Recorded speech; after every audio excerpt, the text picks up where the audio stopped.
In this video tutorial, I'm going to share to you on how you can fix Mscoree.dll missing on your Windows 11. So let's get started.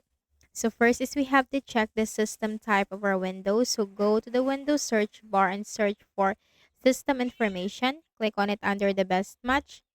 Take note of your system type. We are going to reinstall the DLL file. Open a browser on your Windows. Any browser will do. And search for the missing DLL and just put download. Hit enter. Click on the first option. Scroll down and click the download button corresponding to the architecture or the system type of your Windows and wait for this to be downloaded.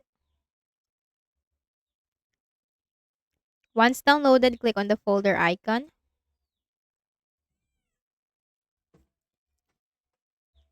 Then right click on the folder, select extract all and click on extract.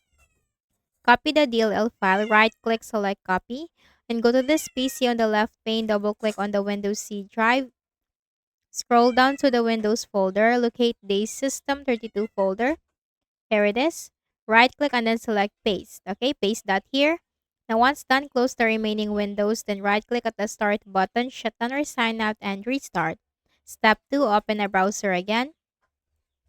Search for Visual C++ or distributable and hit enter. Click on the first option. Scroll down and click the download link corresponding to your system type. So simply install the Visual C++ to your Windows 11. Also consider to update your Windows. Click on the start button and go to settings. From the list of options on the left pane, click on Windows Update and simply click the button right here. Okay? So update your Windows. And I hope this video helped you. Kindly please do not forget to hit the like button and subscribe to this YouTube channel. Thank you for watching the video.